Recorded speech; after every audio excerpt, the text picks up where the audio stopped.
Le Parlement doit obligatoirement voter la déclaration de politique générale du Premier ministre pour débloquer la situation. Ce sont là les propos tenus par le président Joslerme Privert dans le cadre d'une visite à Métropole qui fêtait mardi son 46e anniversaire.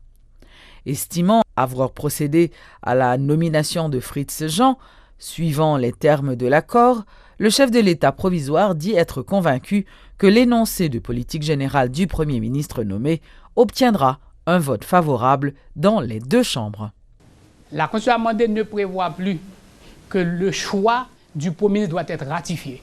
La Constitution prévoit que sa politique générale soit approuvée par le Parlement. Et c'est l'article 158. Le Parlement s'engage à inviter le Premier ministre désigné à confirmer son éligibilité et à recevoir le Premier ministre et lui octroyer le vote sur sa déclaration de politique générale. Le Parlement s'engage à voter le Premier ministre, non pas à décider de le rejeter ou pas. Le Parlement s'engage à voter la déclaration de politique générale. C'est ça l'accord. La réticence... Non, c'est ça l'accord ou c'est ça la Constitution? C'est ça l'accord. L'accord dit le Parlement s'engage à voter, à recevoir et à voter. Deuxièmement, le Premier ministre nommé, qui est habilité à former son gouvernement, sera installé dans ses fonctions après le vote de sa déclaration de politique générale. J'ai procédé à l'investiture du Premier ministre et de son gouvernement. Je ne l'ai pas installé parce que selon les thèmes de l'accord, cette installation devrait arriver après le vote. Et j'attends que sa politique générale soit votée pour procéder à sa ratification, à son installation. Aujourd'hui encore, je suis prêt à rencontrer des députés et des sénateurs pour obtenir la ratification du vote de la politique générale du Premier ministre. S'il s'agit maintenant de choisir un autre Premier ministre, j'ai dit à tous ceux qui me l'ont demandé, le Premier ministre est libre lui-même de donner sa démission. Je n'ai pas de position constitutionnelle pour le révoquer. Mais il revient au Parlement de voter la politique générale du Premier ministre. S'ils veulent le renvoyer, qu'ils le renvoient au cours du vote. Mais pas me demander de le renvoyer, de le remplacer par quelqu'un d'autre. Le Premier ministre qui a été nommé et investi est sorti des consultations indispensables que j'avais à faire dans le cadre de cet accord et je les ai faites des consultations. Le président Privert et le Premier ministre nommé, Fritz Jean, doivent travailler afin de dégager une majorité à la Chambre basse, selon le président de la Chambre des députés, Scholzer Chancy. Le dossier de Fritz Jean sera étudié par une commission spéciale devant statuer sur l'éligibilité ou non du Premier ministre nommé, selon ce qu'il a déclaré. En tant qu'ancien sénateur, le président connaît très bien que dans nos assemblées politiques, nos assemblées législatives, que intérêts multiples, et il connaît très bien tout ça pour le faire. L'aime dit ça pour le faire. Ce n'est pas en termes de séparer pouvoir, bail ministère, bail l'argent, c'est pas ça me le dit. Mais il connaît très bien qui ça pour faire en termes de négociation, en termes de rassurer les députés et sénateurs pour que le jeune vote pour un Premier ministre que le gagne. Et ça, c'est responsabilité premier président et ensuite Fritz Jean pour qu'il garde est-ce qu'il est capable en majorité pour passer dans le niveau chambre députés. Automatiquement, la commission a formé maintenant le bureau a obtenu parce que la commission travaille pour l'Assemblée. Que c'est là pour venir poser rapport, porter rapport pour l'Assemblée. Une fois que l'Assemblée a capable de voter sur l'éligibilité du Premier ministre, c'est là que nous allons rentrer automatiquement dans la question de déclaration énoncée de déclaration de politique générale du Premier ministre. Pour moi-même, la nomination d'un Premier ministre jusqu'à son installation, c'est une procédure.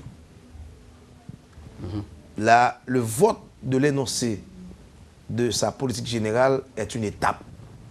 Et lorsque la Constitution a dit que la procédure recommence, pour moi-même, la pro commence quand elle a commencé. Donc, ce n'est pas l'étape qui commence la procédure. C'est la procédure, c'est pas l'étape. Et si un Premier ministre vient devant une assemblée parlementaire, une assemblée politique, pour une raison ou une autre, que le joueur vote de non-confiance de politique générale. On dit qui ça, on vient on dit que, mais soit on pour faire dans 4 mois, dans le cas de M. Jean, etc. Et puis, le parlementaire a dit que, à tort ou à raison, sordimement, il n'est pas convaincu. Ou moralement, Premier ministre, ça va pas tout. Moi-même, comme Premier ministre, si je suis désigné comme Premier ministre, je viens devant l'Assemblée parlementaire, je me fais renoncer, et puis monsieur dit moralement, et samedi, il n'y a pas de là-dedans, il va voter contre samedi. Mais moralement, je ne vais pas tout.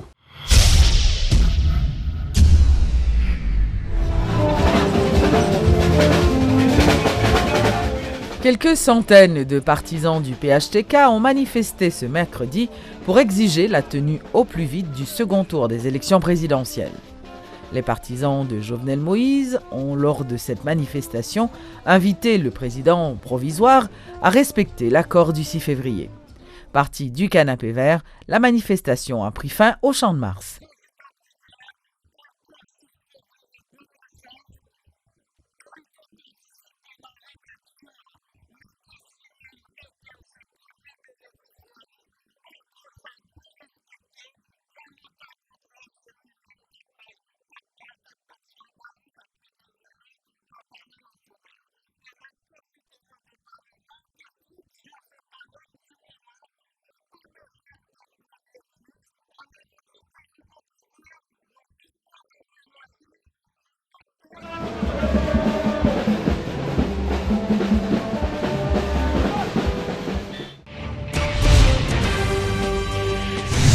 Le Premier ministre démissionnaire, Evans Paul, dénonce les mauvais agissements des autorités à son égard. L'intéressé a tenu ses propos le lundi 7 mars lors d'une rencontre avec la presse en la résidence privée des chefs de gouvernement à Musso. Le chef du gouvernement a fait remarquer que certaines actions des autorités sont susceptibles de fragiliser l'État. Il faut noter qu'Evans Paul a été interdit d'accès à la résidence de Musso alors qu'il devait y tenir une rencontre avec le Premier ministre nommé Fritz Jean et des parlementaires. Et suite à cette situation, le chef de gouvernement a reçu la sympathie de plusieurs députés et sénateurs qui l'ont accompagné lors de la conférence de presse. Nous t'ai saisi en pile, l'enta apprendre que tu as gagné un détachement de 6 mots qui viennent camper devant la résidence officielle là, qui dit Premier ministre là, pas qu'à rentrer là-dedans, ministre pas qu'à rentrer, invité le pas qu'à rentrer. C'est une situation qui n'est pas nécessaire. Tellement de problèmes dans le pays, problème sécheresse, problème inondation, problème insécurité, vieille ambiance, mon abgoumak, mon soi-disant pour pouvoir, un pouvoir qui est de plus en plus faible, un pouvoir qui demande des gens de bonne volonté pour bal force pour aider le peuple haïtien. Nous croyons que vraiment c'est un geste gratuit. Pas oublier la police là, c'est la seule institution nous gagnons aujourd'hui qui pour garantir sécurité la vie ak bien moun. La police là pas qu'à aucune attitude partisan. Et moi pendant tout temps là, nous t'ai fait en pile attention pour ne pas entrer dans poser des actes, dans bailler des ordres, malgré c'est nous-mêmes qui responsabilité la police là, qui est capable de déranger l'institution. M'a profité de ça pour me lancer un appel. On appelle à la responsabilité. On appelle à la raison pour tout le monde qui est concerné par la situation difficile le pays a traversé, pour nous transcender, pour nous comprendre qu'il n'y a pas qu'à avancer sans l'autre là. C'est ça que je composer. Et si nous persistons dans des comportements qui ne sont pas corrects, nous tombons dans des décompositions, je parler.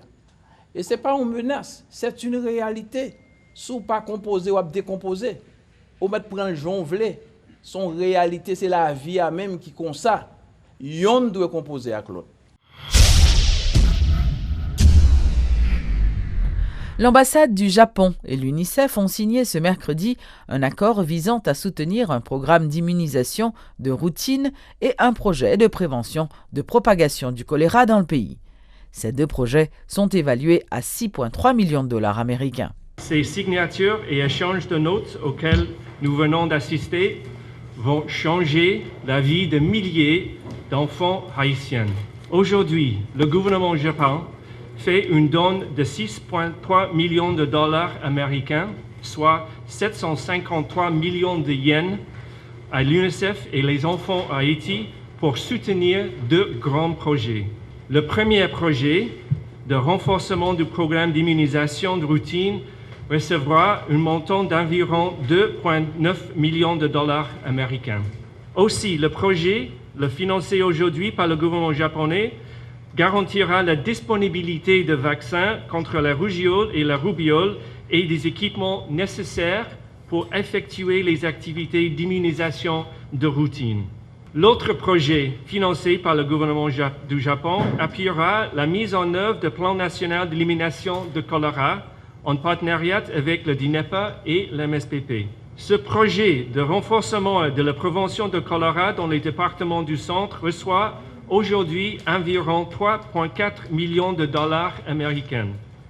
Il permettra de fournir d'accès durable à services d'eau, d'assainissement, d'hygiène dans les communes rurales vulnérables de Mirabelais et Cirque-la-Source.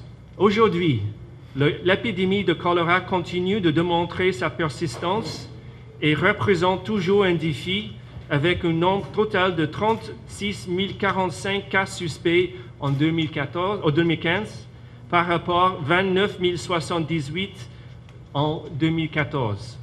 Parallèlement, nous constatons une amélioration dans les capacités du gouvernement à répondre et à contrôler cette épidémie. Le gouvernement du Japon soutient ce projet qui s'inscrit dans le plan national d'élimination du choléra en Haïti, dont l'objectif est accroître l'accès à l'eau potable et à des infrastructures améliorées d'assainissement respectivement à 85 et 90%.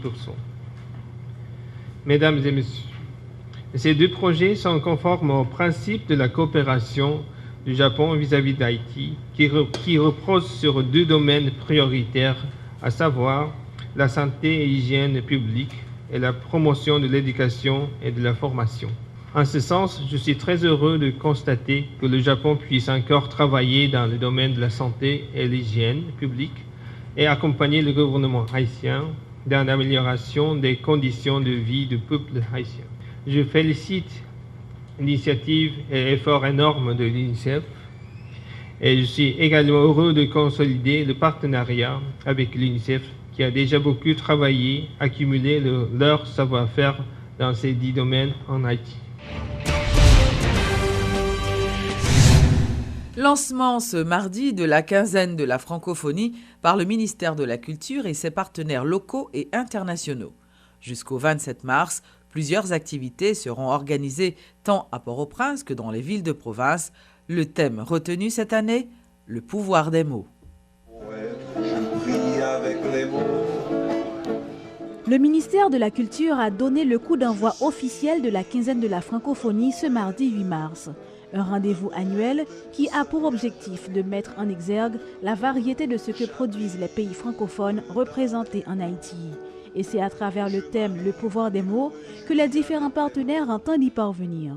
Jean-Michel Lapin est le directeur général du ministère de la Culture. Depuis qu'on a parlé du pouvoir des mots, effectivement, nous avons la littérature, nous avons la poésie, et nous avons toute bagaille qui a un rapport avec l'écriture et la parole. Même tonalité du côté du directeur régional de l'Organisation internationale de la francophonie pour les pays de la Caraïbe et de l'Amérique latine.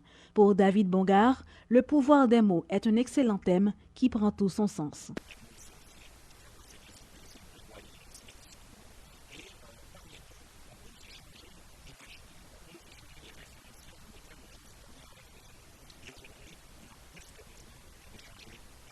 Conférences, projections cinématographiques, expositions entre autres, la quinzaine de la francophonie 2016 sera comme d'habitude riche en activités. Et en prélude à la journée internationale le 20 mars prochain, la secrétaire générale de la francophonie a tenu à se prononcer sur le pouvoir des mots qu'elle a choisi comme thème cette année. Pour Michaël Jean, il est important de saisir cette occasion pour faire du français une langue de résistance en redonnant tout leur sens et tout leur pouvoir aux mots qui nous lient et qui nous unissent.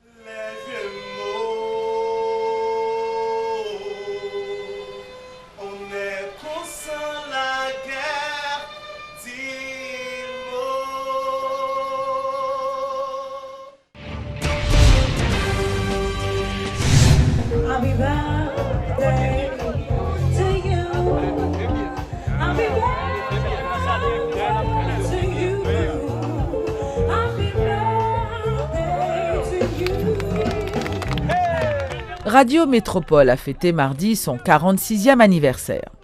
Une journée porte ouverte avait été organisée. De nombreuses personnalités ont rendu visite à la station. Citons par exemple le président provisoire Jocelyn Privert et le président de la Chambre basse Scholzer Chancy. Le PDG de Radio Télémétropole, Richard Widmayer, à l'occasion du 46e anniversaire de la radio et du 7e anniversaire de la télévision, a révélé que la radio avait un impact sur la vie de plusieurs générations d'Haïtiens car la station a pu fidéliser ses auditeurs ainsi que ses commanditaires. D'ailleurs, certains sponsors sont présents depuis 1970, ajoutons que les nouveaux mécènes ont été par exemple des auditeurs dans leur enfance. M. Widmayer a rappelé les moments difficiles connus en raison de l'instabilité politique en Haïti. Attaqué par la milice de Duvalier en novembre 80, le directeur des nouvelles de l'époque, Marcus Garcia, fut forcé de s'exiler. Certains employés furent portés disparus. La radio avait donc choisi de diffuser des nouvelles internationales jusqu'au départ des Duvalier. M. Richard Widmayer, qui était l'invité de la rubrique Le Point, déplore les dérives enregistrées dans le cadre de la liberté d'expression liée à un système démocratique. Le PDG de Métropole a exhorté les directeurs de médias et les journalistes à travailler avec professionnalisme pour éviter les diffamations. Et pour parler de projets d'avenir, il a annoncé une plus grande implication de sa station sur les réseaux sociaux pour aller à la rencontre des jeunes. D'ailleurs, grâce aux nouvelles technologies, Radio, Télé, Métropole sont présents à travers le monde. Métropole, d'abord, c'est l'objectivité dans l'information. Ensuite, Métropole, c'est aussi le divertissement. Métropole a commencé dans les années 70 à diffuser de la musique. Bob Lemoine a fait un travail extraordinaire. Il a, je crois, fait éclater beaucoup de jeunes à cette époque, dans les années 70, avec son émission Studio 129. Et on ne peut pas parler de Métropole sans parler, bien sûr, de mon père, Herbie Widmayer, qui est le fondateur, et c'est lui qui a été le concepteur de Métropole avec Mimi, ma mère, et les deux avec Roland Dupoux, qui a été l'ingénieur aussi, et cette équipe a pu fonder Métropole. Et ensuite, la jeune génération a pris la relève, et voilà, nous sommes aujourd'hui 46 ans plus tard.